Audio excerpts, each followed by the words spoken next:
Ladies and gentlemen, this is enormous, huge news regarding Andrew McCabe. Daily Wire revealed secret text message between FBI's McCabe and British intelligence during 2016 campaign. Now, Raw Story came out with an article saying, they were worried, they were concerned.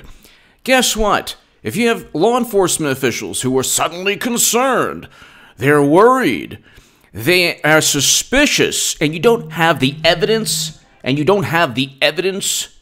to back up the suspicion that it could be that they were framing President Trump. Again, the narrative is going to be, well, the UK intelligence, which, by the way, is foreign sources, but UK intelligence, oh my goodness. They were so worried. They were so worried. They were so concerned. They were so suspicious, along with McCabe and Strzok and Comey and Clapper and Brennan. 500 warrants to search for information and data. Obtaining a Trump Tower server. 200 names unmasked, 30-plus people indicted, mainly on process crimes like lying to Peter Strzok. Michael Flynn was set up. Peter Strzok literally stated, "We will stop Trump." The setup and the framing of President Trump is so overt and obvious that I'll get to the text messages right here. Secret text messages between FBI's McCabe and British intelligence. We don't have our own intelligence to give us information. We have to rely on the suspicions of British intelligence. I thought we are not supposed to ask a foreign power for help, even if they're an ally.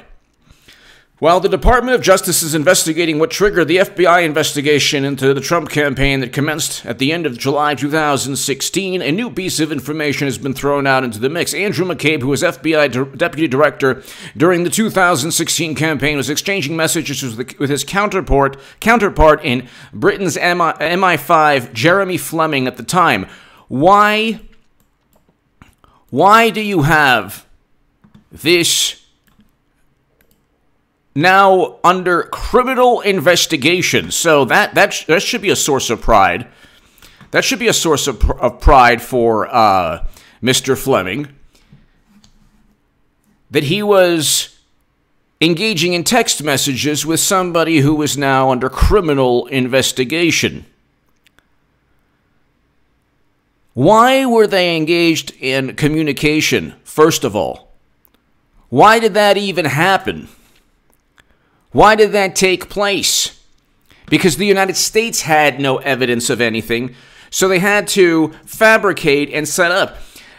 All of that, the Mueller probe, the investigations into Trump before the Mueller probe found nothing. No evidence of collusion. The evidence was not sufficient to charge anyone for interfering in the election, and the evidence was not sufficient to charge anyone for anything that had to do with allegations against President Trump.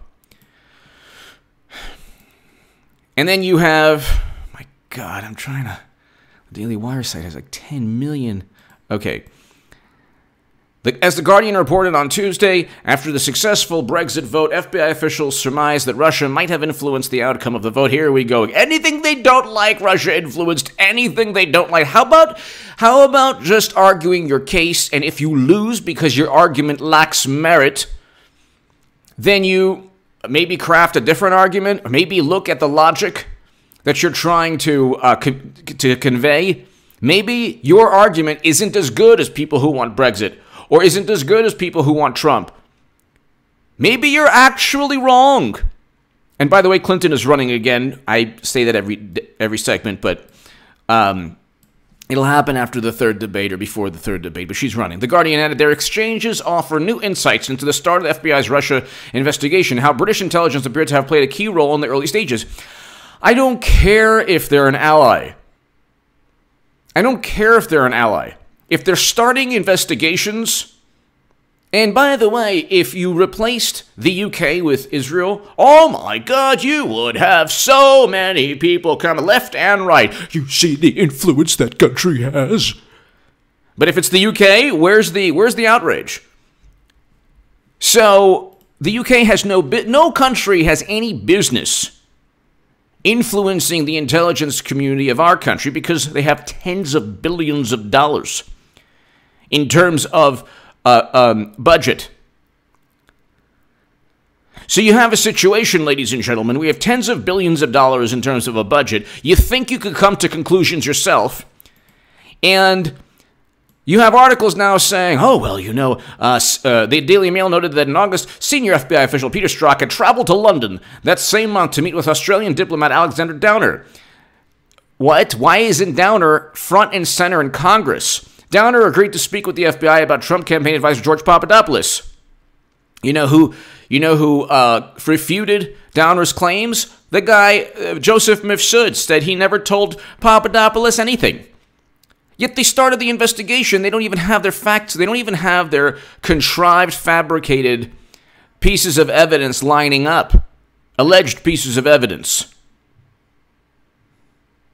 Nothing lines up. Nothing makes sense. They say that Joseph Mifsud told Alexander Downer that George Papadopoulos had information on the DNC hack, and Joseph Mifsud is not a Kremlin operative. He's actually linked to Western intelligence, and oh, by the way, he stated he never told Papadopoulos anything. And so Peter Strzok, who said, we will stop Trump, meets with Alexander Downer, interviews Clinton, gives her a free pass, sets up Michael Flynn, and then the left is like, well, nothing happened. This is just the levers of power. This is just the way the government works. As the Daily Wire noted roughly 2 weeks ago. So you have a situation where McCabe, let's look at The Guardian or other articles. McCabe is speaking to MI5. McCabe is now under criminal investigation for lying 3 times under oath because his wife received hundreds of thousands of dollars from Terry McAuliffe, a Clinton money man, a fundraiser for the Clinton Foundation, and he's a Virginia governor. But the conflict of interest should have prevented McCabe from being either part of the Trump probe or the Clinton email probe. He didn't recuse himself from the Clinton email probe until a week before the election. He lied 3 times under oath to make himself, so he leaked information about the Clinton Foundation probes, which, by the way, what's taking place with them? Apparently, Christopher Wray, the director, knows what's going on. Who knows what's happening? But he leaked information to make it seem like he was tough on the Clintons. It was self-serving. That's what the Office of Professional Responsibility and the IG report stated. He lied 3 times under oath. He's up the creek without a paddle. And President Trump today said, oh, never again are we going to allow this to take place. So people are going to get indicted, ladies and gentlemen. People are going to get charged, and almost certainly McCabe's going to be one of the first ones.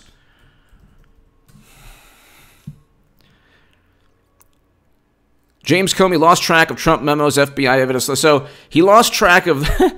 James Comey lost track of Trump memos. We'll get to that in another segment. I mean, the whole thing is, we lost track. We were just so suspicious. Where was the evidence?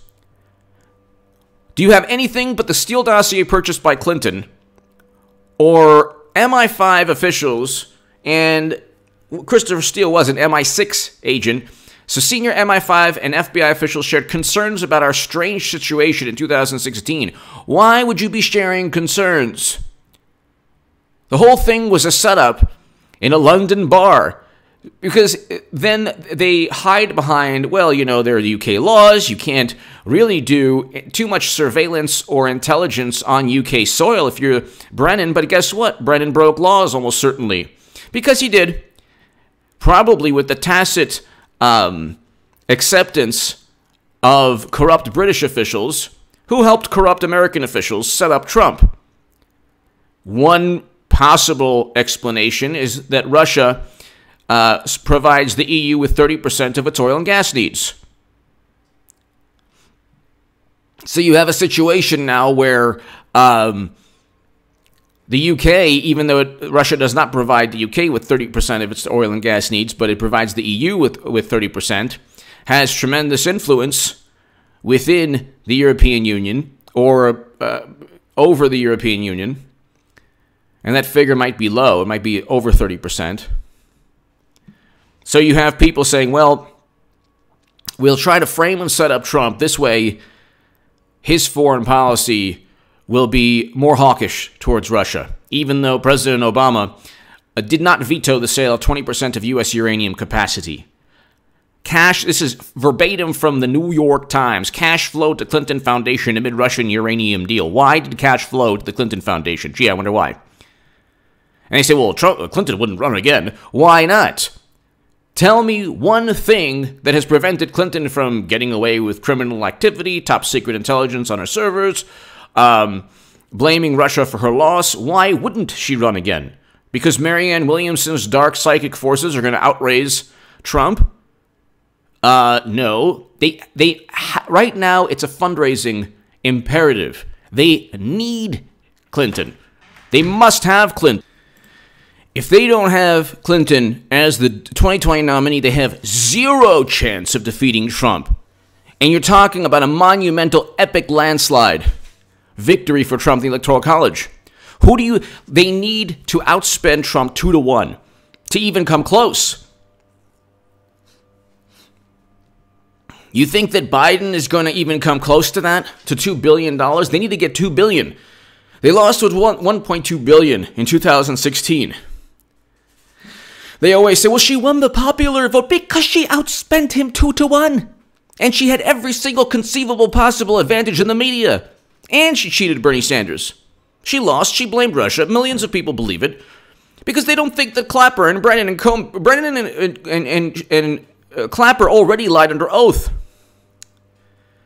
Comey almost certainly lied under oath. Numerous times. We can go into the list. Oh, I didn't write the letter about Clinton until she was... all of this stuff. Until the interview? No, he wrote the letter letting Clinton off the hook, giving her a free pass out of the Espionage Act before even 16 witnesses were interviewed. They had consent agreements that said that her attorneys could keep and then dispose of laptops that had... This is evidence. You're talking about obstruction of justice that the actual Justice Department enabled take place and actually helped further. The ins and outs of all of this are completely... The Democrats don't care about this. They don't care about this. This is not of their concern. They don't care. It doesn't matter. They only care what the Washington Post says, and the Pinocchios and the factcheck.org, they're not going to go after Clinton the way they do Trump. It just ain't going to happen. It ain't going to happen. So, ladies and gentlemen, give me your thoughts below. Definitely check out HA2A below. My latest segment on HA2A, I'll have a new segment today, a little later on, but my latest segment, and that'll be below in the pinned comment, my newest segment on HA2A, my other YouTube channel. And the segment that's already above 1,100 views, and I only have about 5,000, it's going on 6,000 subs on that other channel. And that other channel, I speak a little bit, a lot more, freely, and can communicate in a more, in different manner, because I'm not worried about anything on that channel. So, subscribe to HA2A. You'll see a more raw, unfiltered version of H.A. Goodman on HA2A. It's in the pinned comment below, and I explain why Trump is not a racist. But it's pretty unbelievable. You have Andrew McCabe and MI6 and MI5 agents, or MI5 agents, text messaging and communicating with one another, talking about their unique situation, talking about Trump, without any evidence that he committed a crime. And with all the evidence linked to Clinton purchasing the dossier, CrowdStrike being outsourced by Democrats, my God. If the tables were turned and the UK and MI6 and MI5, and you had a MI6 former agent writing a dossier that Clinton, the Golden Mumu, enjoys bodily showers and fluids raining down upon her, could you imagine the uproar? Oh my God, factcheck.org. Fact check. Snopes. Clinton enjoys bodily fluids. False. Never, that was never an allegation that she enjoys bodily fluids. False, false. With Trump, it could happen. We don't know. The orange monster, anything goes. So it's like with Trump, the fact-checking, Clinton survived Bosnian sniper fire. They don't care.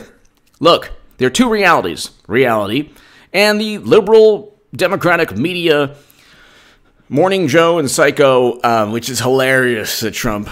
Hilarious. It's a reality in a world that they create. And you have Marianne Williamson, the hate, the ethereal, the dark forces. People of color are doing better under Trump economically. That is a fact. Even the New York Times said, low-wage earners their wages are increasing. So people in the economy that used to suffer under President Obama and President Bush are now doing better. Wages are going up. Record low Latino unemployment. Record low black unemployment. And then they use these phrases, marginalized communities. Who do you think runs them? Democrats. And Trump put a spotlight in his own unique, belligerent manner. And they're like, how dare you in a belligerent way? Well, which is worse, Trump's tweets or the situation in these places? Democrats they don't care about the suffering. They care about the manner in which you expose the suffering. Then it's a big problem. Give me your thoughts below. They set up and framed Trump, and these text messages should be everything John Durham needs. Part of what he needs to prove the setup. You can't simply hide behind, it's protocol. We were worried. Worried based on what? If there's no evidence, it's called a setup. You can't pop someone's tires and say, I was really worried that he was going to rob a bank. What? What evidence do you have that he was robbing a bank, that was going to rob a bank? Well, we were worried. Have to pop the tire, sorry. Give me your thoughts below. Subscribe to H82A below. If you want to support my voice long term, my Patreon link is below. Thank you so very, very much.